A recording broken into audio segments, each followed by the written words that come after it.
Olá, companheiras, olá, companheiros, saudações petistas. Essa é mais uma edição do podcast Em Tempos de Guerra, a Esperança é Vermelha, a penúltima de 2022. Eu sou o Patrick e toco a conversa junto com vocês.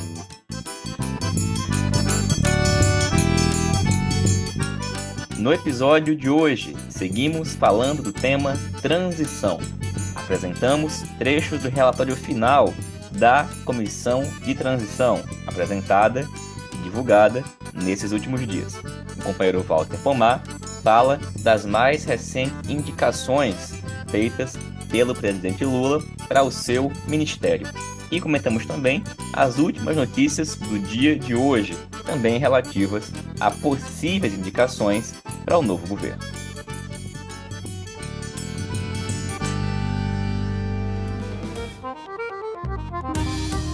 E pessoal, hoje é sexta-feira, dia 23 de dezembro. Estamos pertinho do Natal, pertinho do final de ano, pertinho da posse do presidente Lula e de nos livrarmos de uma vez por todas do Bolsonaro na presidência da República. A transição, portanto, tem avançado. Nessa semana, o presidente Lula apresentou mais um conjunto de nomes para o seu futuro ministério. No dia 9 de dezembro, ele tinha feito um primeiro anúncio. De 9 de dezembro até ontem, alguns nomes tinham sido confirmados, mas não oficializados. E agora, o presidente Lula apresentou um conjunto de novos nomes para o seu ministério. Bom, sobre esse assunto, a gente vai escutar agora uma opinião e uma análise do companheiro Walter Pomar. Olá, Patrick. Olá, ouvintes do podcast, comandado pelo Patrick Campos Araújo. Patrick, você me pediu para fazer um balanço do ministério nomeado pelo presidente companheiro Lula. Eu vou tentar fazer o que você me pediu, mas antes, 2 alertas. O primeiro alerta é que o companheiro Lula ainda não nomeou todo o seu ministério. Consta que o ministério terá ao todo 37 integrantes. E até agora, Lula indicou 21. Até agora significa até às 8h30 da sexta-feira, 23 de dezembro de 2022, que é o momento em que estou iniciando a gravação deste áudio. Assim, Patrick, o que eu posso fazer é uma análise acerca do ministério nomeado até este momento. Cabe a você, Patrick, complementar esta análise com as novidades que surgirem até o instante em que você concluir a edição deste podcast. E cabe a vocês, ouvintes, que saberão mais do que eu sei agora e saberão mais do que o Patrick saberá logo mais, completar e corrigir, no que couber, a análise que farei a seguir. Este é o primeiro alerta que eu quero fazer. Mas também quero fazer um segundo alerta. Quando eu estudei História na graduação, havia um professor que vivia repetindo que os historiadores só devem fazer profecias sobre o passado, e de preferência, profecias sobre o passado muito, muito distante. Agindo assim, seria menor a chance de nós falarmos besteira. Eu, embora tenha estudado História, não me considero um historiador, mas acho que o conselho do meu professor faz todo sentido. Podemos analisar o quanto quisermos o ministério nomeado por Lula, mas o verdadeiro balanço está por vir e depende de coisas que também estão por vir. Por exemplo, a composição do conjunto de cada ministério, as políticas que cada ministério vai implementar, a ação do governo como um todo, o curso geral da luta entre as classes no Brasil e da luta entre os estados no mundo. Ou seja, há muitas variáveis em aberto e toda conclusão que tirarmos agora só pode ser muito, mas muito parcial. Isso posto, feitos esses 2 alertas preliminares, vamos à leitura da nominata de ministros e de ministras indicados e indicadas até agora, os 21 dos 37. Vamos lá. Ministério da Casa Civil, Rui Costa, ex-governador da Bahia. Secretaria de Relações Institucionais, Alexandre Padilha, deputado federal reeleito pelo Partido dos Trabalhadores, foi ministro dessa mesma pasta em 2009 e foi ministro da Saúde do governo Dilma Rousseff entre 2011 e 2014. Secretaria-Geral da Presidência da República, Márcio Macedo, que é atual vice-presidente nacional do PT, já foi tesoureiro nacional do partido e foi também encarregado pela tesouraria da campanha Lula em 2022. Advocacia Geral da União, Jorge Messias, popularmente conhecido como Bessias. Messias foi subchefe de assuntos jurídicos da Casa Civil em 2015 e 2016, no governo Dilma. Controladoria Geral da União, Vinícius Carvalho, que foi presidente do CAD, do Conselho Administrativo de Defesa Econômica, de 2012 a 2016. Ministério da Ciência, Tecnologia e Inovações, a companheira Luciana Santos, que é atualmente vice-governadora de Pernambuco e presidenta do Partido Comunista do Brasil. Ministério da Cultura, a Margarete Menezes, artista conhecidíssima. Ministério da Defesa, José Múcio Monteiro, que era presidente do Tribunal de Contas da União e foi ministro no segundo mandato Lula, entre os anos de 2007 e 2009. Ministério da Fazenda, atualmente chamado de Ministério da Economia, Fernando Haddad, que não é necessário apresentar. Ministério da Educação, Camilo Santana, senador eleito e governador do Ceará até a campanha. Ministério da Gestão e Inovação em Serviços Públicos, a professora Esther Duvec, que é professora do Instituto de Economia da Universidade Federal do Rio de Janeiro e, entre 2011 e 2016, atuou no então Ministério do Planejamento, Orçamento e Gestão. Ela foi assessora econômica e foi secretária de Orçamento Federal. E, recentemente, em 2021, ela recebeu um prêmio importante, o Prêmio de Mulher Economista, concedido pelo Conselho Federal de Economia, o COFECOM. Ministério da Igualdade Racial, a Aniele Franco, jornalista com uma vasta trajetória e formação acadêmica e diretora do Instituto Marielle Franco, que, como todos sabemos, era sua irmã e foi brutalmente assassinada num episódio que ainda não foi totalmente esclarecido. E aqui cabe sempre perguntar: Bolsonaros, quem mandou matar Marielle Franco? Seguimos a leitura. Ministério do Desenvolvimento, Indústria, Comércio e Serviços, Geraldo Alckmin, que também dispensa apresentações. Ministério da Justiça, Flávio Dino, ex-governador do Maranhão até a campanha, e senador eleito, também óbvio, pelo Maranhão. Ministério da Saúde, Nízia Trindade Lima, que é atualmente presidenta da Fundação Oswaldo Cruz, da famosa Fiocruz, vai ser a primeira mulher nessa função de ministra da Saúde, teve um papel muito destacado no enfrentamento da Covid-19. Ministério das Relações Exteriores, Mauro Vieira. Mauro Vieira é um diplomata, foi embaixador em várias capitais, em vários países do mundo, entre os quais Estados Unidos, Argentina, esteve como representante do Brasil nas Nações Unidas, enfim, é alguém muito experiente que foi também ministro das Relações Exteriores na fase final do governo Dilma Rousseff. Ministério das Mulheres, a companheira Aparecida Gonçalves, mais conhecida por Cida, que já fez parte do Ministério das Mulheres durante os governos Lula e Dilma, não no posto de ministra, mas ocupando a Secretaria Nacional de Enfrentamento à Violência contra as Mulheres,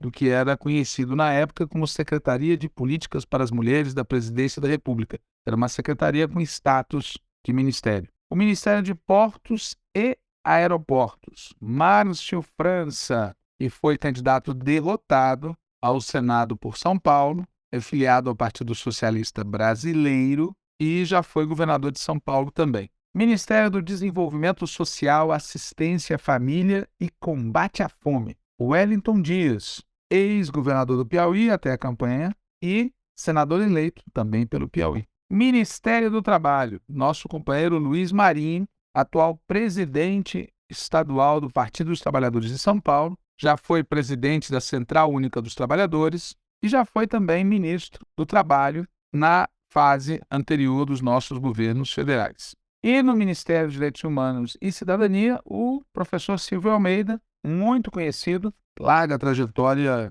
acadêmica e intelectual. E além desses, vale citar aqui o Aloysio Mercadante, atual presidente da Fundação Perseu Abramo, que será presidente do Banco Nacional do Desenvolvimento Econômico e Social, que pela importância é como se fosse um ministério de fato, ainda que não de direito. Bom, terminei aqui a leitura do que eu sei até às 8 horas e 38 minutos do dia 23 de dezembro de 2022. Como eu falei, a qualquer momento, o nosso companheiro presidente Lula deverá nomear outros e, espero, outras ministras. E caberia ao Patrick e aos ouvintes completar aquilo que não foi dito aqui. Mas, falando do que eu sei, algumas características do conjunto da obra. Mais ou menos metade é de petistas de carteirinha. Mais ou menos um terço é de nordestinos. Há vários senadores eleitos que terão que se licenciar para ocupar o cargo de ministros. 2/3 dos indicados são homens. Há uma maioria de brancos e há um expressivo número de paulistas. Ainda faltam, como já foi dito, 16 nomes para serem nomeados. Espero que dentre estes 16 haja uma grande maioria de mulheres, uma grande quantidade de negras e negros, que haja pelo menos uma indicação indígena, que consigamos expressar melhor a diversidade regional do país, claro que respeitando também, na medida do possível, a composição da votação obtida por Lula no primeiro e no segundo turno. Não vou falar aqui, não pedirei aqui que as nomeações expressem as alianças, pois cabe a quem defendeu tais alianças lutar por isso. Aliás, me chama a atenção como exatamente aqueles que defenderam amplas alianças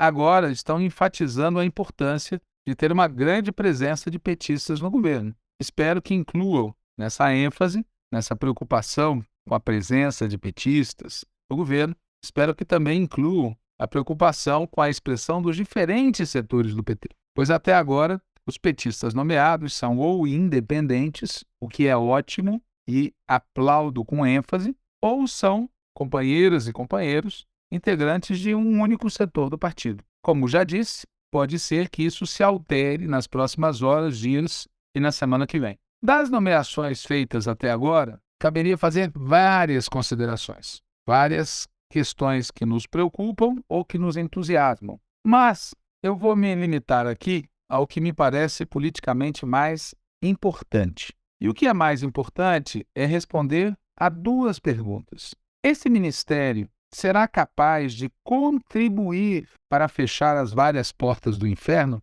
E segunda pergunta, esse ministério será capaz de contribuir para abrir as várias portas do paraíso? Como a gente já teve chance de explicar, essa imagem das portas do paraíso e das portas do inferno decorre de um frasista desconhecido, pelo menos por mim, que cunhou a ideia de que a eleição de Lula não abriria a porta do paraíso, mas pelo menos fecharia a porta do inferno. A imagem é ótima e sintetiza certamente o sentimento de muita gente, especialmente depois que um caminhão de mudança foi visto em frente à morada do cavernícola. Quando a gente compara esse ministério com aquela, que expressão a gente pode usar, com o contubérnio comandado pelo cavernícola, tá certo? Quando a gente compara este ministério, cuja nominata eu li, com o contubérnio comandado pelo cavernícola, é evidente que a gente fica muito satisfeito, muito feliz. Não tem padrão de comparação,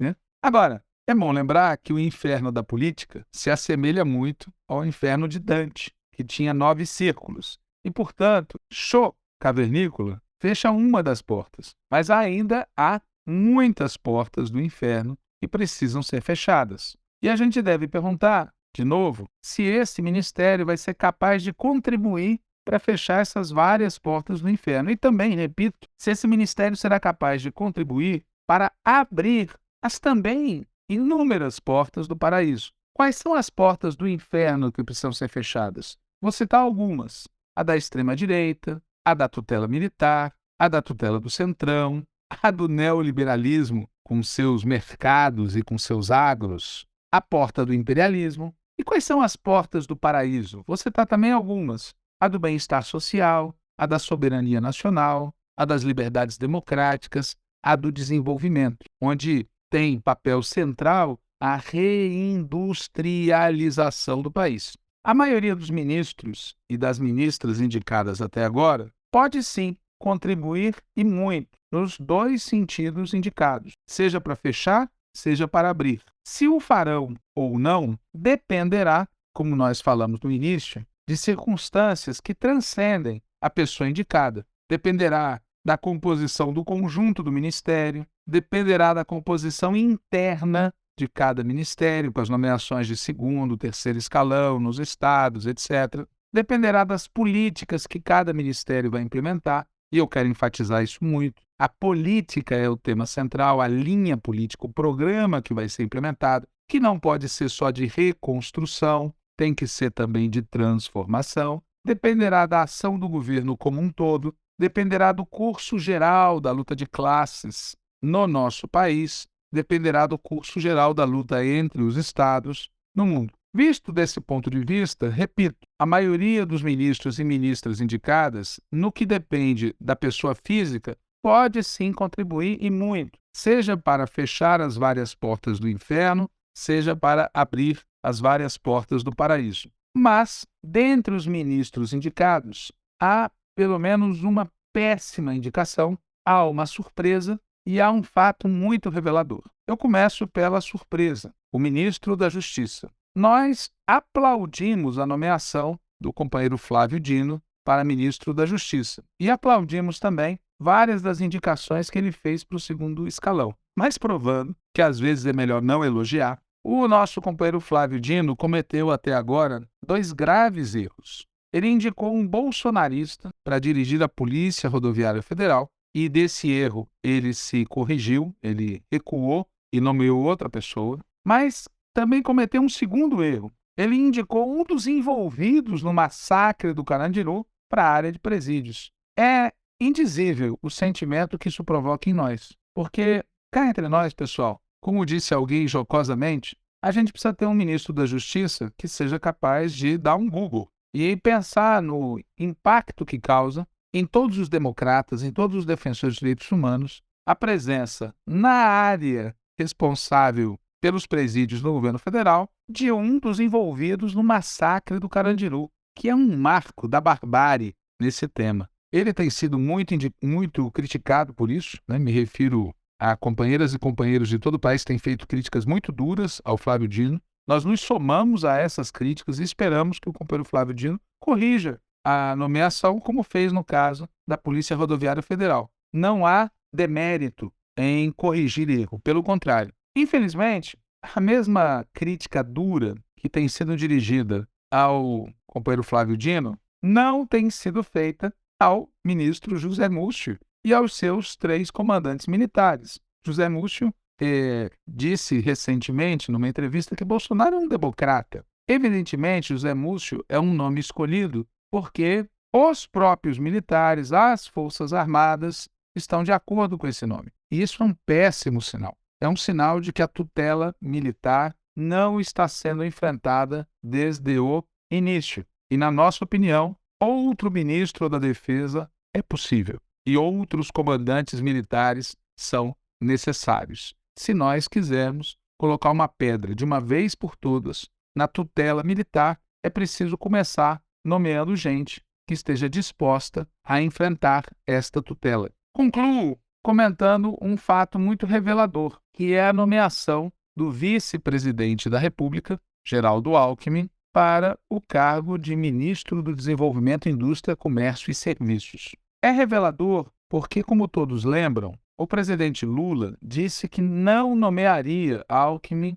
para o ministério. E se o fez, é porque, na minha opinião, ele ficou sem alternativas. E ficou sem alternativas porque pelo menos 2 pesos pesados da indústria nacional recusaram o convite para ocupar o mesmo cargo. Veja, o empresariado brasileiro, ao recusar a participação no governo, manda um sinal muito claro. Pelo menos esses que recusaram, pelo menos um deles com trajetória muito próxima ao que foram os primeiros governos Lula e Dilma, esses que recusaram estão com essa recusa revelando a existência de uma posição na classe capitalista brasileira. E seria muito importante que esse fato revelador fosse levado em devida conta por todos nós. Paro por aqui, teria outras coisas a dizer, mas o espírito natalino manda que eu encerre aqui, desejando a todos e todas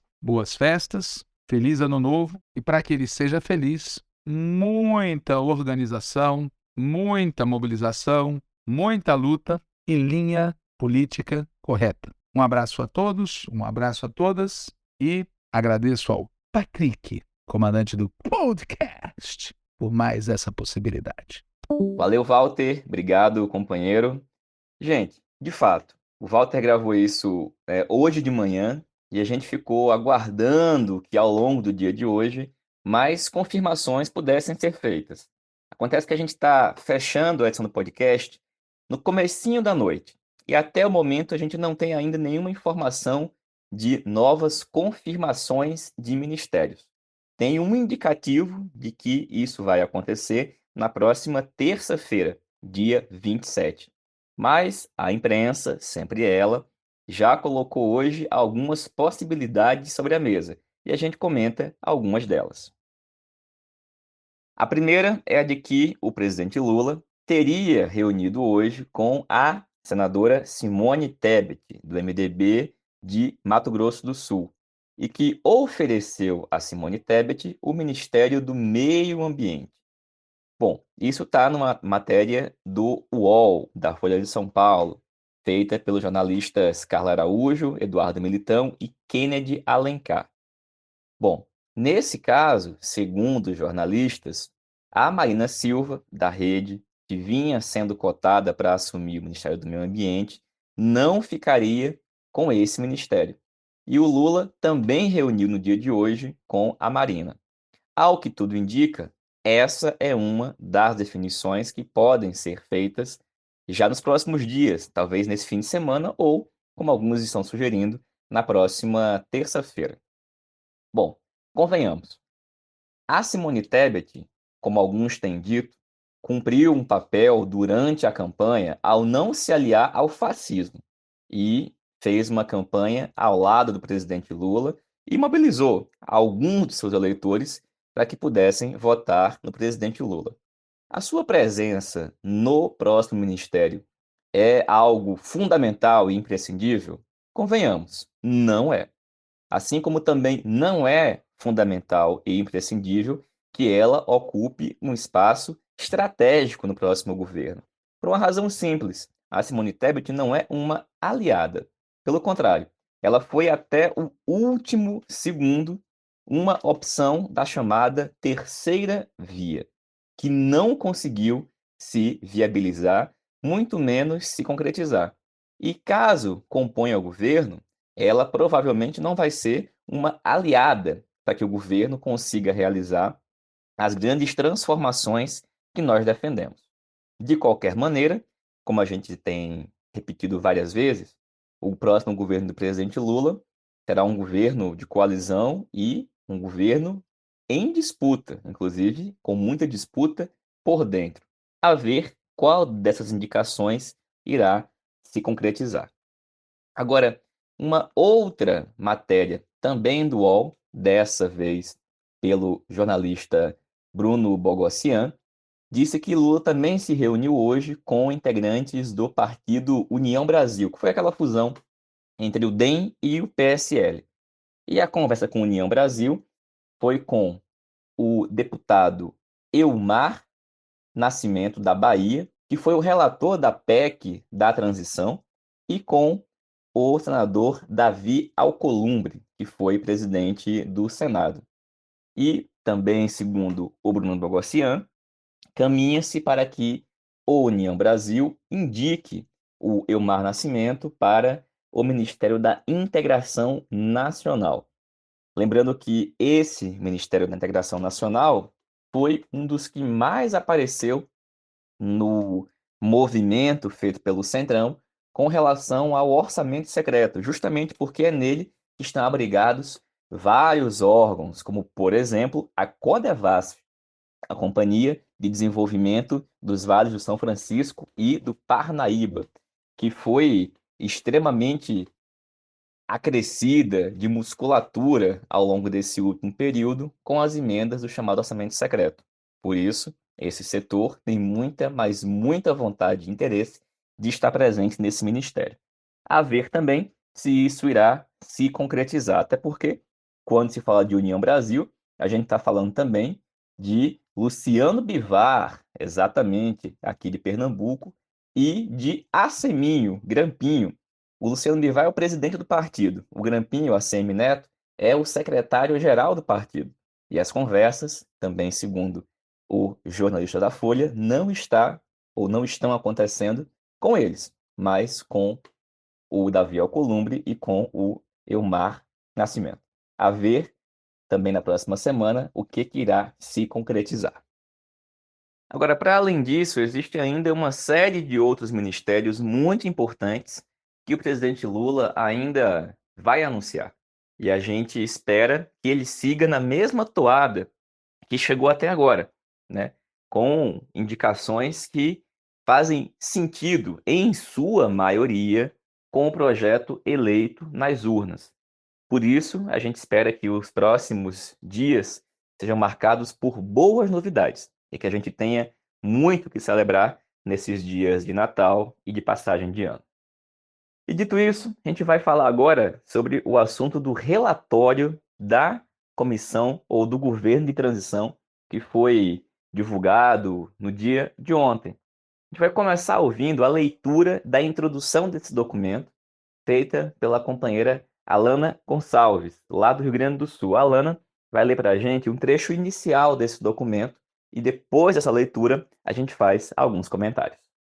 É hora de resgatar a esperança. O desejo popular expresso pelo resultado das urnas elegeu um projeto de reconstrução e transformação nacional. Nosso horizonte é a criação de um país justo, inclusivo, sustentável, criativo, democrático e soberano para todos os brasileiros e brasileiras. Trata-se de um grande desafio e uma obra de muitos. A esperança da nossa gente será o motor das mudanças que iremos realizar nos próximos anos. O relatório final do Gabinete de Transição da Presidência da República é o ponto de partida para este novo ciclo. Trata-se do registro histórico de um amplo processo de consulta e construção coletiva dos principais orientadores da agenda do novo governo eleito. O presente texto sintetiza a real situação em que o país se encontra. A ampla radiografia aqui realizada lança luz sobre o desmonte do Estado brasileiro e das políticas públicas durante os 4 anos do governo Bolsonaro. A produção deste relatório foi orientada pelo compromisso fundamental com a transparência, a participação e o diálogo social, presente desde a campanha eleitoral. O trabalho do Gabinete de Transição deu continuidade à mobilização realizada pela coligação Brasil da Esperança ao longo de 2022. A construção programática para as saídas da grave crise que o Brasil atravessa foi realizada a partir de um amplo e participativo processo público, no qual foram recebidas mais de 13 mil contribuições durante a campanha presidencial por meio de uma plataforma digital especialmente criada para essa finalidade. Outra iniciativa de grande relevância foi a participação de representantes de cerca de 500 organizações e mais de 50 mesas de diálogo, realizadas no âmbito da construção do programa de governo.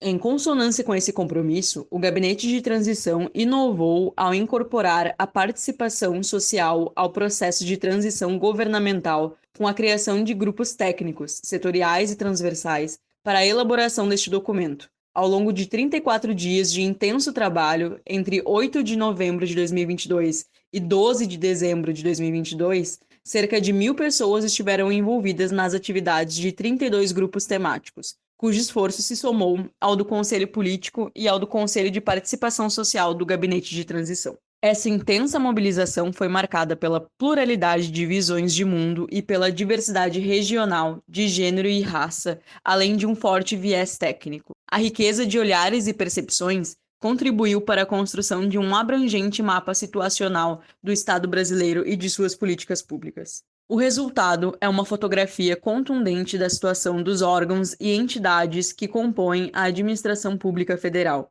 Ela mostra a herança socialmente perversa e politicamente antidemocrática deixada pelo governo Bolsonaro, principalmente para os mais pobres. A desconstrução institucional, o desmonte do Estado e a desorganização das políticas públicas são fenômenos profundos e generalizados, com impactos em áreas essenciais para a vida das pessoas e os rumos do país. Isso tem tido consequências graves para a saúde e a educação, a preservação ambiental, a geração de emprego e renda e o combate à pobreza e à fome, entre outras.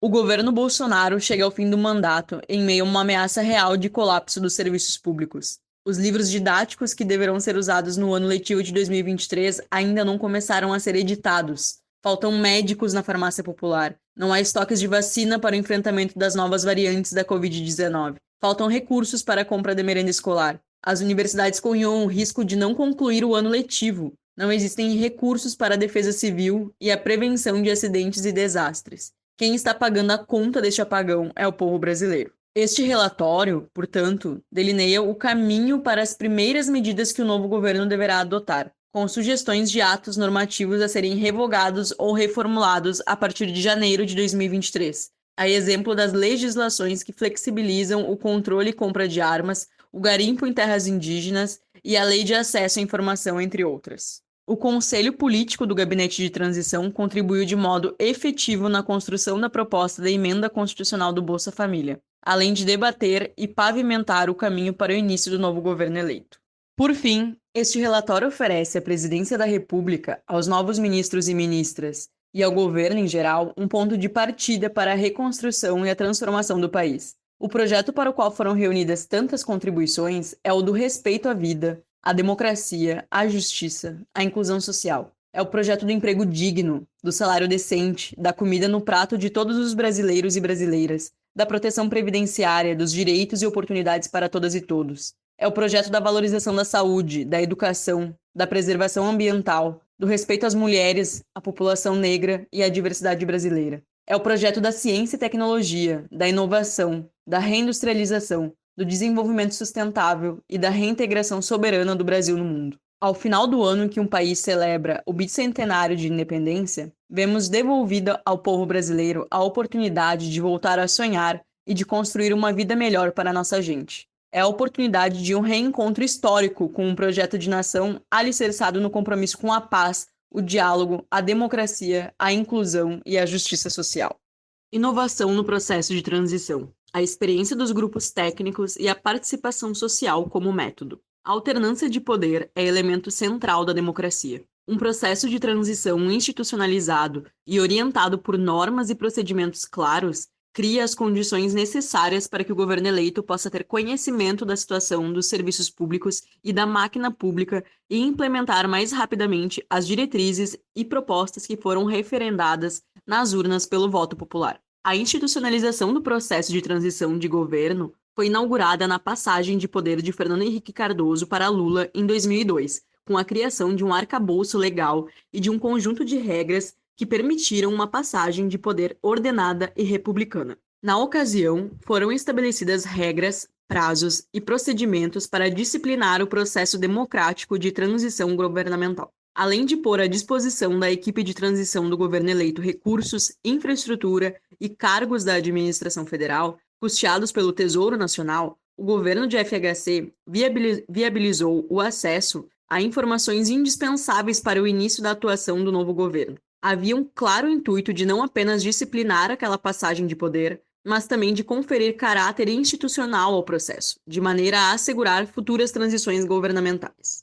Agora, o gabinete de transição do presidente eleito Luiz Inácio Lula da Silva e do vice-presidente Geraldo Alckmin inova ao incorporar e trazer a participação social para o centro do processo de transição de 2022. Foram criados 32 grupos técnicos de maneira a contemplar a participação de diversos setores sociais e grupos de interesse nas suas respectivas áreas de atuação. Também participaram da transição profissionais com reconhecida trajetória e conhecimento técnico, além de parlamentares com atuação nas diversas temáticas sob análise. A composição dos GTs teve como diretriz a valorização da diversidade regional, de gênero e de raça, de maneira a estimular olhares diversos e plurais para um diagnóstico mais abrangente possível. Os grupos técnicos foram organizados por temas. 1. Agricultura, pecuária e abastecimento. 2. Centro de governo. 3. Cidades. 4. Ciência, tecnologia e inovação. 5. Comunicações. 6. Comunicação social.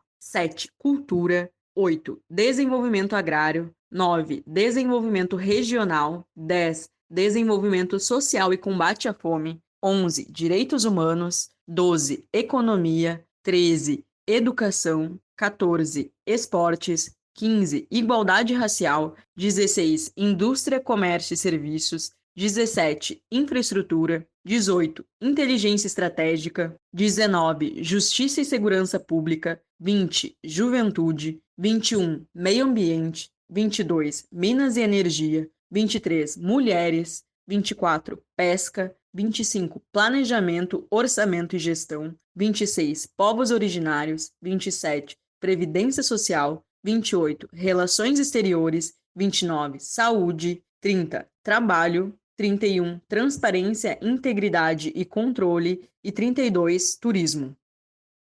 Historicamente, esses diagnósticos eram elaborados por equipes de transição compostas basicamente por servidores públicos requisitados e por profissionais indicados pelo novo governo. O gabinete de transição não apenas inovou a incorporar a participação social nas discussões promovidas pelos GTs, como também estimulou o envolvimento desses atores políticos no processo de construção das análises acerca do Estado brasileiro e de suas políticas públicas. A pluralidade de demandas e de perspectivas que emergiram nas reuniões dos grupos técnicos permitiu a produção de diagnósticos mais representativos e socialmente orientados. Além dos membros designados formalmente para a composição dos GTs, cada grupo contou com participação de servidores e colaboradores voluntários, que contribuíram com seus olhares, experiências e conhecimentos específicos. Adicionalmente, muitos GTs promoveram escutas e rodadas de reuniões com organizações da sociedade civil, representantes de entidades, movimentos sociais, sindicatos e associações de trabalhadores, povos indígenas, comunidades tradicionais, organizações internacionais, entre outros. Historicamente, esses diagnósticos eram elaborados por equipes de transição compostas basicamente por servidores públicos requisitados e por profissionais indicados pelo novo governo. O gabinete de transição não apenas inovou a incorporar a participação social nas discussões promovidas pelos GTs, como também estimulou o envolvimento desses atores políticos no processo de construção das análises acerca do Estado brasileiro e de suas políticas públicas. A pluralidade de demandas e de perspectivas que emergiram nas reuniões dos grupos técnicos permitiu a produção de diagnósticos mais representativos e socialmente orientados. Além dos membros designados formalmente para a composição dos GTs, cada grupo contou com participação de servidores e colaboradores voluntários, que contribuíram com seus olhares, experiências e conhecimentos específicos. Adicionalmente, muitos GTs promoveram escutas e rodadas de reuniões com organizações da sociedade civil, representantes de entidades, movimentos sociais, sindicatos e associações de trabalhadores, povos indígenas, comunidades tradicionais, organizações internacionais, entre outros. Foi o caso, por exemplo, do GT de Igualdade Racial, que realizou um webinário nacional para colher sugestões e contribuições para o trabalho do grupo, com participação de 1.200 pessoas. O GT de Meio Ambiente também realizou plenária com a sociedade civil, que contou com a participação de 1.000 pessoas. Além dessas reuniões e escutas, foram recebidos diversos insumos para as discussões dos GTs, em formas de cartas abertas, ofícios, relatórios e listas de alertas que compõem um repositório de diretrizes, orientações e sugestões de ações emanadas da sociedade para o novo governo eleito. Todo esse trabalho realizado com comprometimento político e competência técnica foi empreendido sem que houvesse reajuste no orçamento disponível para a transição governamental. Apesar dos valores defasados, os recursos não foram integralmente executados e o custo desta transição será exponencialmente menor do que o anterior. Dos 50 cargos disponíveis, foram utilizados apenas 22. A ampla maioria do trabalho foi voluntário, o que evidencia a disposição republicana de centenas de brasileiros e brasileiras para a reconstrução do país. Além dos grupos técnicos, o Gabinete de Transição criou outras 2 instâncias de participação que também contribuíram para a pluralidade do processo: o Conselho Político e o Conselho de Participação Social. O Conselho Político auxiliou na coordenação dos trabalhos do gabinete, analisando o cenário geral e dando contribuições acerca dos desafios políticos, como no caso da elaboração e tramitação da PEC do Bolsa Família. O Conselho de Participação Social, por sua vez, reuniu mais de 50 entidades e contribuiu com a formulação da futura Política Nacional de Participação Social e sua relação com a sociedade civil. A despeito de toda a mobilização realizada em torno dos grupos técnicos, o gabinete de transição não utilizou integralmente os recursos públicos à sua disposição. Houve economia de recursos. A maior parte dos servidores, profissionais, representantes da sociedade civil e outros envolvidos nos GTs colaboraram de maneira não remunerada, sob a forma de prestação de serviço público relevante. Nesse momento, em que a democracia e a participação estiveram ameaçadas e desafiadas, o fortalecimento institucional do processo de transição de governo, com a participação efetiva de diversos setores sociais, é instrumento indispensável à promoção do diálogo social e à valorização das práticas democráticas, tão essencial para o desenho e implementação das políticas públicas para a construção de um Brasil mais plural, democrático, justo, inclusivo e solidário. Valeu, Alana. Muito obrigado, companheira, pela leitura da parte introdutória desse importante documento que foi feito pelo Gabinete de Transição. Agora, a gente queria destacar algumas coisas. Primeiro que, para quem não teve acesso ao documento ainda, ele está disponível no site do Partido dos Trabalhadores, pt.org.br. E o documento está organizado da seguinte maneira. Além da introdução, que aqui a gente ouviu com a Alana, ele tem uma radiografia do desmonte do Estado e das políticas públicas. Foram feitos diagnósticos das áreas do desenvolvimento social, educação, saúde, trabalho, previdência social, cidades, cultura, esporte, direitos humanos, mulheres, igualdade racial, juventude e povos indígenas. Além disso, também foram feitas radiografias das áreas da economia, indústria, comércio exterior e serviços, infraestrutura, comunicações, ciência, tecnologia e inovação, minas e energia, agricultura, pecuária e abastecimento, desenvolvimento agrário, desenvolvimento regional, meio ambiente, pesca e turismo.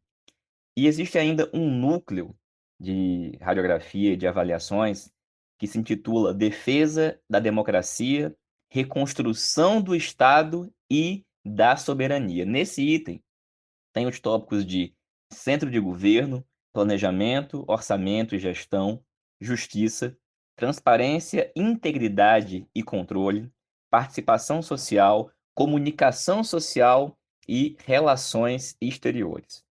Bom, além da radiografia que contém esses itens que eu listei agora, o relatório final também possui um mapeamento das chamadas emergências fiscais e orçamento público, onde se fala das ações para a reconstrução do orçamento, que aí tem como questão central a PEC do Bolsa Família e ajustes para o projeto de lei orçamentária anual para 2023.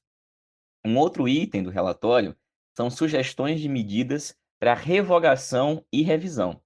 E nesse item tem sugestões de revogação e revisão, por exemplo, na área da política pública de armas, da política pública do meio ambiente, revisão de atos que impuseram sigilo indevido de 100 anos em documentos de acesso público, revogação de atos que avançam em processos de desestatização, revogações e revisões de atos que prejudicam direitos sociais e econômicos, atos contrários aos direitos da criança, adolescente, da juventude, das políticas públicas da cultura, atos contrários à igualdade racial e atos que limitam o direito de participação social.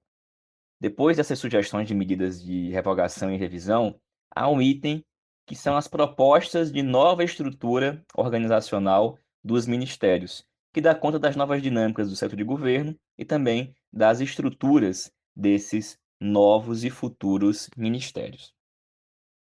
Essa é a organização, é o formato do relatório. Agora, eu queria chamar a atenção, depois de fazer uma leitura rápida do documento, primeiro sugerir que quem puder, leia, porque tem informações muito importantes que revelam o desastre que foi o governo da extrema-direita, do Bolsonaro e dos que estavam com ele ao longo dos últimos 4 anos, mas também desde antes. Ou seja, o que aconteceu com o nosso país desde pelo menos o golpe de 2016. Agora, o documento não conseguiu falar de temas muito importantes. Eu queria destacar aqui o tema da defesa.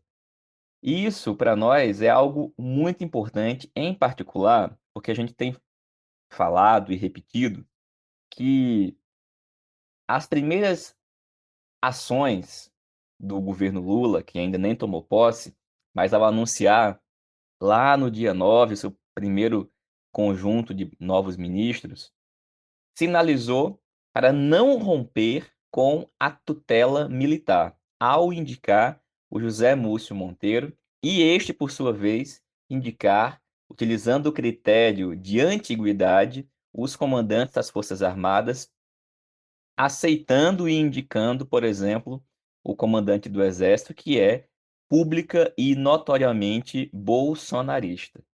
E ao olhar o relatório final, a gente sente muita falta de uma avaliação mais profunda acerca da defesa e da soberania nacional. Dando aquele velho e bom Ctrl F no documento, a gente encontra pouquíssimas referências. Na verdade, apenas em 3 momentos se fala especificamente da questão da defesa.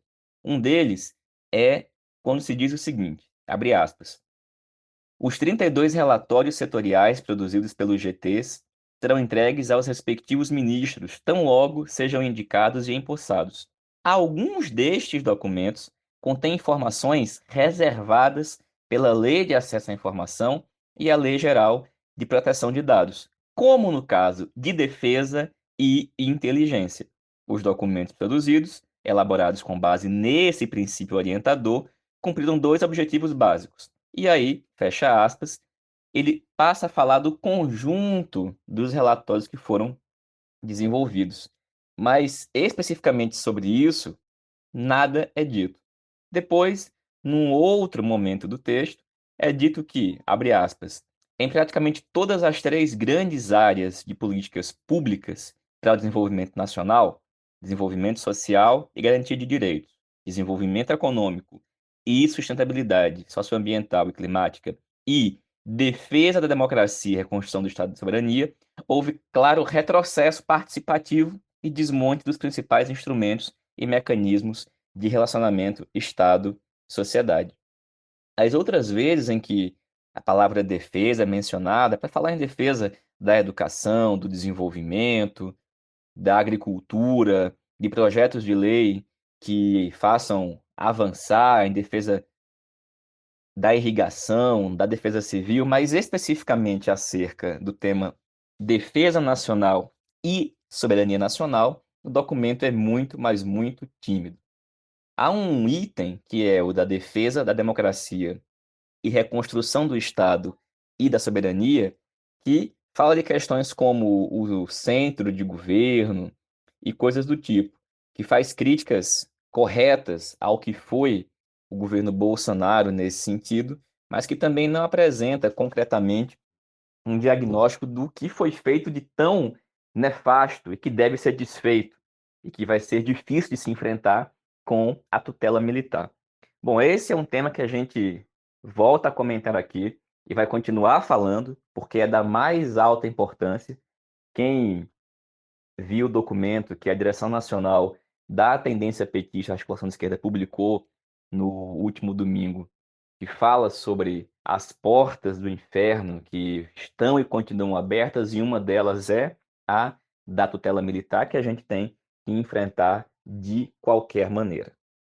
Ainda assim, no geral, o relatório é um importantíssimo documento com informações muito necessárias para a compreensão dos desafios que estão colocados.